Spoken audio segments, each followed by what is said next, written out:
والصلاة والسلام على سید الانبیاء والمرسلین وعلى آلہ الطیبین وعلى صحبہ اجمعین اما بعد بسم اللہ الرحمن الرحیم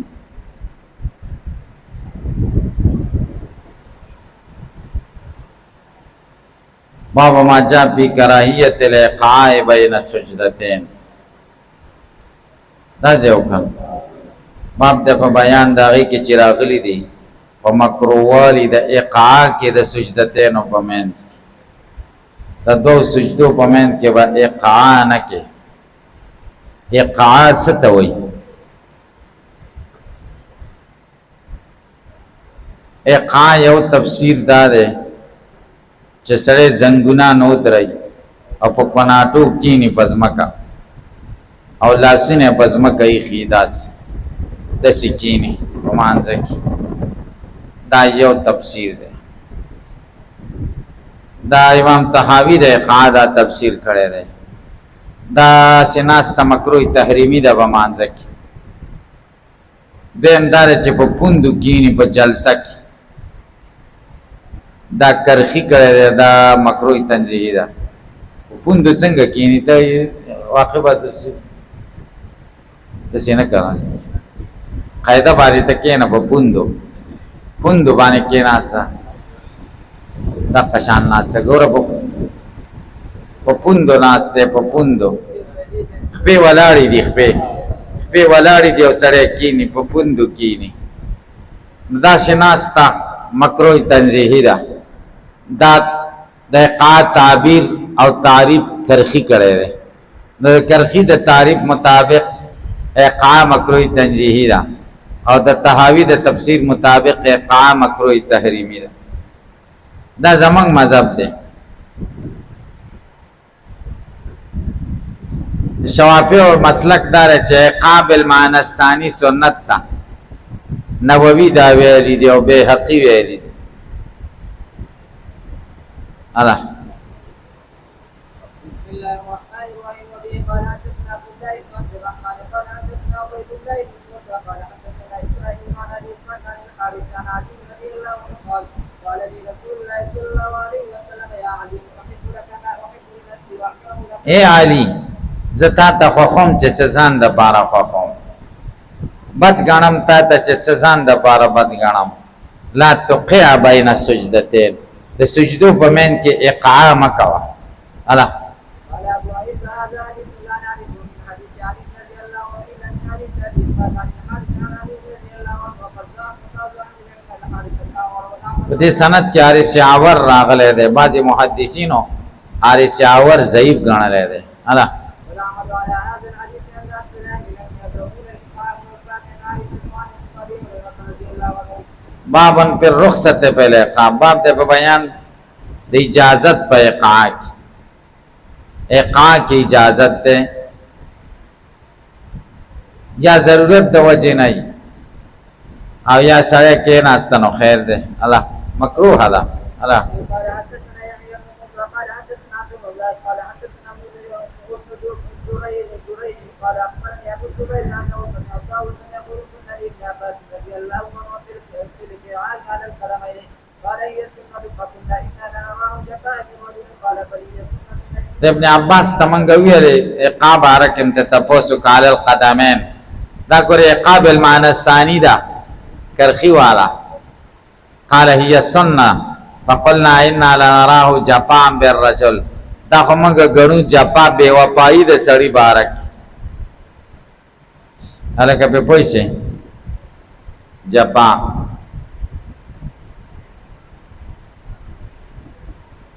نو ابن عباس سے دیوں فرمائی بل ہی سنت نبیکم نا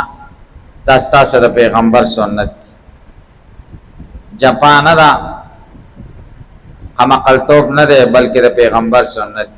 اللہ قال أبو عيسى هذا حديث حسن وقد ذهب بعض أهل العلم إلى مذاهب إلى هذا الحديث من أصحاب النبي صلى الله عليه وسلم ولا يرون بالإقراء بأسا وهو قول بعض أهل مكة من أهل الفقه والعلم وأكثر أهل العلم يدعون الإقراء بين السجدتين باب ما يقول بين السجدتين سجدو پمین کے بکم دعا ہوئی دا کم دعاگانی چراغلی دی سجده کې یا سجدو په من کې رکوع کې سمع الله لمن حمده نه رستا وغیرہ وغیرہ. زمنګ مذهب دا چې دا نوافلو کې ویل پکار دي فرایضو کې نه، او شوافی وی فرایض او نوافلو دواړو کې ویل شي. زمنګ مذهب کې هم خبره ده چې فرایضو کې هم سره وای چې سره ځان لمونځ کوي، که جمع ورکوي نو بیا ما وایي خلق تنگ نشي، او چې ځان له سره مونځ کوي زمنګ مذهب کې هم څه مکروه نه دي، کراهت پکې نشته، جواز پکې شته، په غوړه ده چې ونه ویل شي. چې مونږ سره صحیح کوي نو عمل په پکا ده، مونږ سره صحیح کی الله. وبه قال حدثنا سلمة بن شبيب قال حدثنا زيد بن مقال عن خالد بن ابي العلاء عن حبيب بن ابي صالح عن سعيد بن جبير عن ابن عباس رضي الله عنهما ان النبي صلى الله عليه وسلم كان يقول بين السجدتين اللهم اغفر لي وارحمني واجبر لي واهدني وارزقني. وبه قال حدثنا الحسن نبی اسلام سجدو په من کې دا الله مغفر لي وارحمني واجبرني واهدني وارزقني الله. وبه قال حدثنا حسن بن علي قال حدثنا يزيد بن هارون عن زيد بن حباب عن خالد بن ابي العلاء نحوه قال ابو عيسى هذا حديث قريب ما هكذا روي عن علي رضي الله عنه. وبه يقول الشافعي واحمد واسحاق يرون هذا جائزا في المكتوبه والتطوع وروى بعضهم هذا الحديث عن كامل ابي العلاء مرسلا. باب ما جاء في الاعتماد في السجود، اعتماد په سجده کې، اعتماد په سجود کې څنګه ای؟ اعتماد په سجود معنا دا دوه قسمه ده. یو دا ده چې سړی دا څنګهلې مټې دا کی دي په دې دغه باندې په دې په سجده کې، سجده چې کې نو دا په دغه دې ته څه وایي څنګهلې، دا څنګهلې په دې ورنونو کې دي هلکه په پوه شي. دا عذر په وخت کې دا خیر دی. ترمذی امام ترمذی هم دغه مقصد دی. او دویمه دا ده چې سړی ولاړېږي نو په ځمکه باندې لاسونه کېږدي اوچت شي، په ځمکه تکیه وکړي هلکه پرې پوه شئ. مخکې به موږ به کتل سپین ږیرو به یې خو موږ وایي دی له ګوره ډایرکټ پاڅېدل پکار دي. اوس ته په خدای یقین وکړه چې بس لاس کېږدو موږ هم موږ وایي چې ونه غورځېږو. تاسو پې پوه شئ که پې پوه پرون مې اودس کې خپه وینځله یوه مې اوچته کړې وه، نو چې وینځله مې کومه مې دا مې اوچته کړه. تاسو په خدای یقین وکړئ قریب را غورځېدلی و، هلته مې دیوال ته ډډه ولګوله، که ډډه مې نه وی لګولې غورځېدم. نو که داسې د عذر د وجې نه څوک اعتماد علی الارض وکړي نو قیام په وخت کې نو دا خیر دقه مراد دی. الله وبه قال حدثنا ابو ذر قال حدثنا الليث عن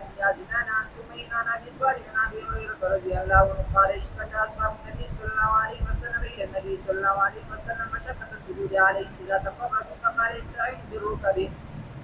مدد غواړي رکب رکبتن د ورنونو نه، یعنی ورنونه کلک کوي. الله یا داره چې مر په لاسونه په ورنونو کلک کېدی. الله قال ابو عيسى هذا حديث عن حديث ابي صالح عن ابي هريره رضي الله عنه النبي صلى الله عليه وسلم الا من هذا الوجه من حديث ليس عن ابن عدنان وقد روى هذا الحديث سفيان بن عيينه وغير واحد عن سمين عن النعمان بن ابي عياش عن النبي صلى الله عليه وسلم نحو هذا وكأن روايته اليه صح من روايه الليث. باب کیف النهوض من السجود، د سجدې نه به څنګه پاسېږي. دې کې مقصد دا دی چې جلسه د استراحت ثابتوي. زمونږ مذهب کې نشته جلسه د استراحت دریم او اول او دریم رکعت کې. اول رکعت کې سړی دویمه سجده وکړي نو لږ دې کښېني بیا دې پاڅي، دریم رکعت ته وکړه لږ کښېناسته بیا پاڅېده. د امام ترمذي مقصد هم دقه دی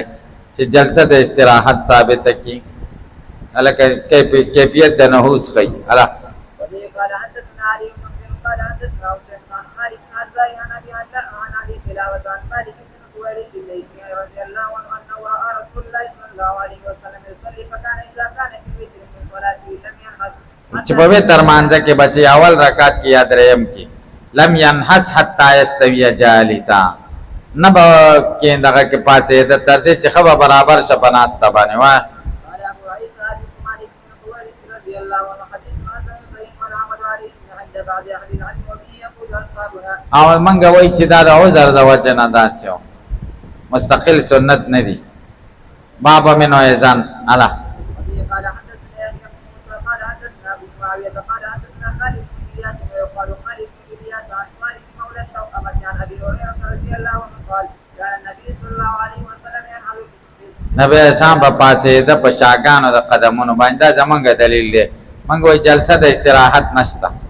نبی اسلام په پاسې دا علی صدور قدمای څنګه عبد الله توکا ته سجده نه پاتہ علی صدور قدمای د تخیمه ګوره سجده ته تر کته شخده دی وبخه دی وبخه پاتہ پاتہ نه کېنه مکنه بس جابی خبر بس من کار دے خراب پک بیا وکا پاتہ دا ګوره علی صدور قدمایش تاسو په پوجا زور په کم ځاو قدمونو په دې شاګانو باندې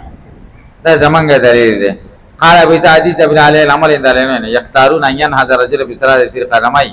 او خالد بن یا ضعیف دی وګوره ورته خالد ابن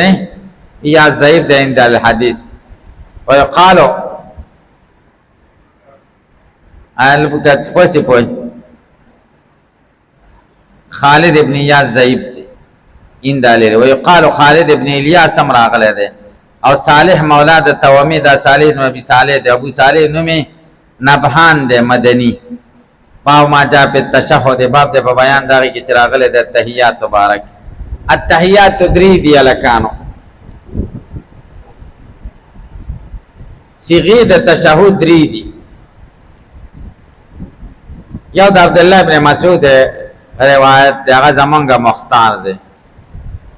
دا تشهود د ابن مسعود دی او امام مالک رحمه الله د عمر رضی الله عنه تشهود خوښ کړی دی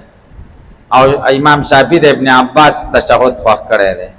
او زمونږ مذهب دا چې کم سړی وایي ار یو ویلی شي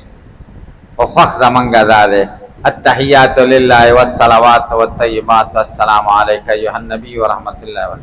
السلام علینا وعلی عباد اللہ اشہد ان لا الہ الا اللہ التحیات للہ الزکیات للہ الطیبات للہ دغه ده الکه په پوښ وبه قال حدثنا يعقوب بن ابراهيم الدورقي قال حدثنا عبيد الله الحجاج عن سفيان الثوري عن ابي اسحاق عن الاسود بن يزيد عن عبد الله بن مسعود رضي الله عنه قال علمنا رسول الله صلى الله عليه وسلم اذا كان في الركعتين ان نقول التحيات لله والصلوات والطيبات والسلام عليك ايها النبي ورحمه الله وبركاته والسلام علينا وعلى عباد الله الصالحين اشهد ان لا اله الا الله واشهد ان محمدا عبده ورسوله. قال وفي الله عن ابن عمر وجابر قال موسى وعائشه رضي الله عنه قال ابو عيسى حديث ابن مسعود رضي الله عنه قد روي عنه من خير وجهه وصح عن لسان النبي صلى الله عليه وسلم في التشهد والعمل عليه كافر عادل من اصحاب النبي صلى الله عليه وسلم وقال من التابعين وقال سفيان الثوري ومن واحمد واسحاق. باب من زن دے باب کے اس ابن عباس التحیات تشہد ذکر کئی وای. قال حدثنا ابو بكر قال حدثنا ليس عن ابي الزبير عن سعيد بن جبير وطاووس عن ابن عباس رضي الله عنهما قال كان رسول الله صلى الله عليه وسلم يعلمنا التشهد كما يعلمنا القران وكان يقول التحيات لله التحیات المبارکات الصلوات الطیبات السلام علیکہ ایھا النبی ورحمۃ السلام علینا وعلی اشهد ان لا الہ الا اللہ اشهد ان قال ابو سعید حدیث غریب وقد روى عبد الرحمن بن حمید الرواشی هذا الحديث عن ابي الزبير نحو حديث ليس مروى ايمن بن نابت المكي هذا الحديث عن ابي الزبير جاء من غير معبود وذهب الشافعي الى حديث ابن عباس فتشهد الشافعي سے مذهب ده ہاں وہ تشہد و برو روایتی زبین وای اللہ.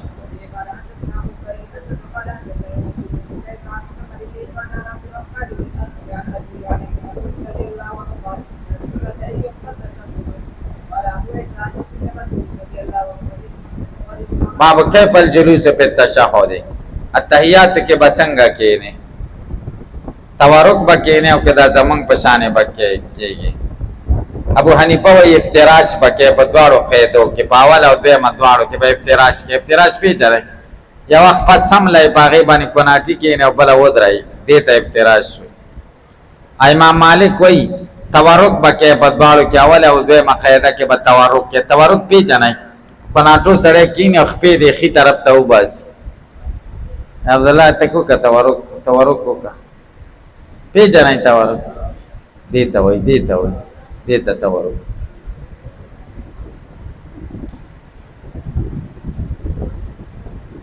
امام شافعي وایي په اوله قاعده کې به افتراش کې او دویمه کې به تورک دا امام شافعي صاحب رحمه الله مونږ دواړو باندې عمل کوو سړو د پاره په دواړو قاعدو کې چې دی افتراش دی او ښځو د پاره دواړو قاعدو کې تورک بس په دواړو عمل وشو وبه قال حدثنا ابو بكر قال حدثنا عبد الله بن ادريس عن عاصم بن بريد عن ابي عن وائل رضي الله عنه قال كان في المدينه كان يصلون الى صلاه رسول الله صلى الله عليه وسلم فلما جلس هر کله چې نبی علیہ السلام کېناست تشهد د پاره افترش رجله اليسرى ووضع يده اليسرى يعني على فخذه اليسرى ونصب رجله اليمنى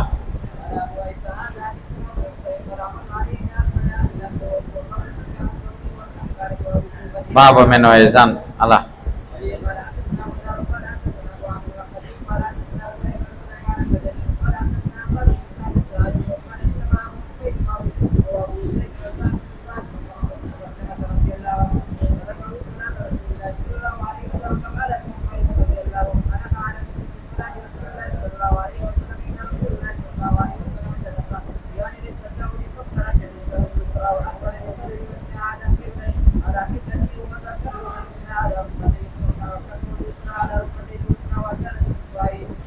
دې حدیث نم غره دې باب نوم ته دغه افتراش معلومی کی زمنګ مذهب الله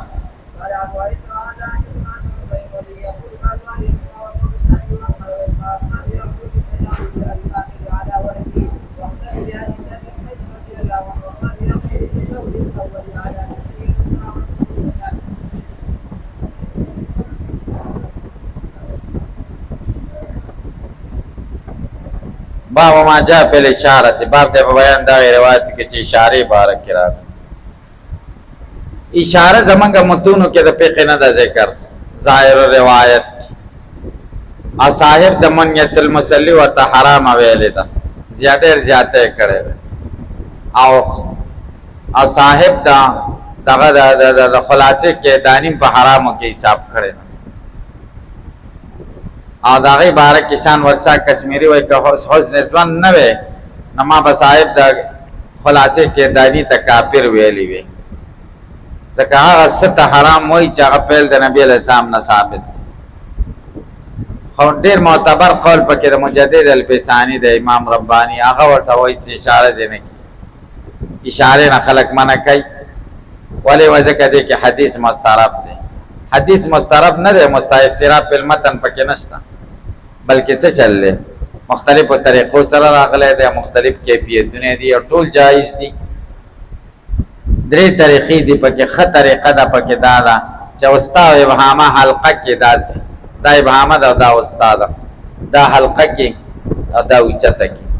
اشهد ان لا اله الا الله لا اله دا نه پېښه نه به باندې به اوچته کې الا الله اثبات باندې به حقیقت کې پنا به ولی اوچته کې لا اله گواہی کوم چې نشته بل معبود موجود اوچته دې کړ چې نشته الا الله مگر یو الله دی یو ته دی اوچته دلته خو د اقرار د توحید وکړه زبان او عمل کې دې موخوده نو عمل دې مطابق کړه چا سره د قول سره عملی نو دغه پیدا ده پي الکه به کوئی شي دوه دې باندې جګوي دوا یوا بیا به خوځه کده سی بای غیر مقلدین دسه خوځي کتلم ده هر رکعه دسه یا دسه مشکات شریف کې تاسو ویلي دي ډول حدیثونه راغلي یو کې راغلي نبی رسول الله بچو ته اوچا تکړه خوځولې به بلکې راغلي چې نه به خوځول بیا به عالمان تطبیق دا کوي چې خوځولو نه مراد اول خوځول دي او نه به خوځول نو چې اوچا ته به کړه به نه خوځول ټول حدیث باندې عمل وشکا الکه به وای نه شي یو کې راغلی نه به خوځول هم صحیح سند ده بلکې راغلی چې خوځول به صحیح سند ده او دا خو تعارض راغی په حدیثانو کې اوس چې خوځین او په بل حدیث خو دې عمل وکړي چې کان رسول الله صلی الله علیه وسلم لا يحرکو نه به خوځول په دې خو دې عمل ونه کړ دا عمل طریقه دا چې موږ پکې تطبیق کوو چې په دواړو عمل وشي چې تحریک نه تحریک ابتداءً مراد دی او د سکون نه د عدم تحریک نه انتهاءً مراد دی بیا به وروسته نه خوځوله چې اوچته بشو هلکه پې پوه شي که پې پوه نه شي د مانکی کې شیخانو پخوا هغوی به اشاره چا به ګوته اوچته کړه نو چک به پې ورته لګاو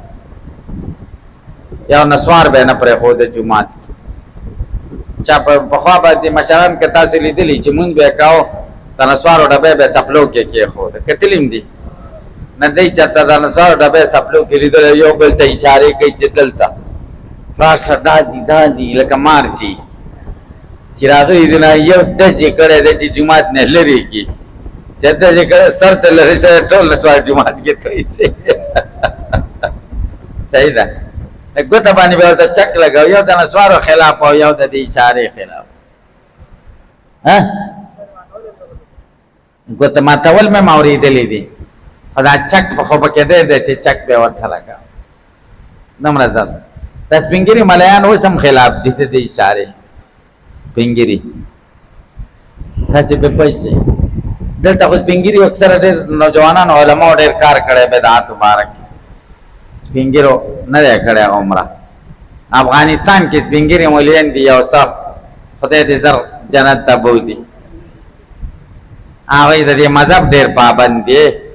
نورالرضا شریف کې راغلی دی او هدایت شریفه کې او شرع وقایه شریفه کې هلکه ټول زموږ د سر ګلونه دي ښه ده چې راغلي دي پکې او د هغوی خبره که د دې حدیثو سره برابره وه ټیک ده که د دې حدیثو سره خبره خلاف وه نو هغوی خبره خو موږ نه منو هدایه خبره موږ منو چې د حدیثو خلاف وي تاسې په خبره پوه شئ زموږ مذهب ظاهر روایت دا دی چې امام به سمیع الله لمن حمده وایي او مقتدي به صرف ربنا لک الحمد وایي امام به صرف سمیع الله لمن حمده وایي ربنا لک الحمد دا د امام ابو حنیفه قول دی او د صاحبانو قول دا دی چې امام به سمیع الله لمن حمده وایي او ربنا ولک الحمد وایي موږ د ابو حنیفه په خبره عمل نه کوو نه منو صاحبانو منو ول ذکر صاحبانو خبره او فخ بالحدیث د حدیث کې راغلی دی چې نبی علیہ السلام به سمیع الله لمن حمده ویلې نو ربنا ولک الحمد حمدا کثیرا طیبا مبارکا فیه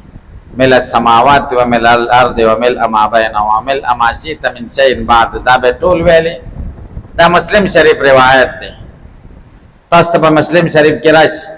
هغې کې دا ټوله دعا ده چې نبی علیہ السلام به دا ویلې صحیح ده که نه الله هغوی صرف فقه درس کړي فقه حدیث یې نه درس کړي نه کتلي نو هغوی باندې خبط راغلی چې کومه خبره دې وکړه چې نو کنز کې نشته نو کنز شریف کې دل کی هر کتاب سره شریف وای قرآن شریف خو خیر دی کنز شریف خلاف دی چې خبره وکړه هغه نه منې اگر کوي تاسې پې پوه شئ که پې پوه نه شئ تاسو په خدای یقین وکئ 1996 کې زه یو مدرسه کې مدرس وم 1996 اول فارغه شوم اول کال مې د درس محتمل سپین ږیری سره ما سره به ډېر زیات محبت ساته زمونږ د نیکه سره ملګری و زمونږ د نیکه د وخت دوست و ډېر محبت دی مونځ به ما ورکاو جمع مدرسه کې نو مونځ به مې ورکاو نو ما به داسې اهدنا الصراط المستقیم صراط الذین انعمت علیهم غیر المغضوب علیهم ولا الضالین آمین وقف به مې کاو نو هغه ما ته ویلي وه خبره ته کوم چې اهدنا الصراط المستقیم باندې وقف مه کوه ما ورته حدیث کې راغلی دی د مسلم حدیث دی چې ام سلمه رضی الله تعالی عنها فرمایي چې نبی کریم صلی الله علیه وسلم د قرات بیان یې کاو هغه وایي چې هر آیت کې به دمه کوله هر آیت کې به وقف کوو هلکه تاسو پې پوه هغه ویلې ما حدیث پرېږده حدیث به یې پرېږده په شرع وقایه کې دا دي چې به اهدنا صراط المستقیم به وقف نه کړي ځکه صراط المستقیم مبدل منه دی او صراط الذین انعمت علیهم دا بدل دی ته بدل مبدل منه په منځ کې به وقف نه کړي وایي شرع وقایه کې دا ما ته حدیث پرېږده ته په خدای یقین صحیح ده ورپسې شه قال حدثنا محمود بن غيلان وأحمد بن موسى قال حدثنا عبد الرزاق الطعمي عن عبيد الله بن عمر عن نافع عن ابن عمر هلکه یو خبره درته کوم دا زده کوئ لکه ذهن وسیع کوئ دا فقه چې کومه ده زمونږ خادمه د حدیثو ده او حدیث خادم د قرآن دی. ٹھیک ده، قرآن تشریح چا کړی ده؟ حدیثو. او د حدیث تشریح چا کړی ده؟ فقه. صحیح ده. او فقه کې خو ډېر اقوال دي، محتابي اقوال پکې موږ له چا ښودلي دي؟ جمهور د دیوبند عالمان دوی د فقه تشریح کړی. دوی موږ تر کومه حده پورې منو د دیوبند علما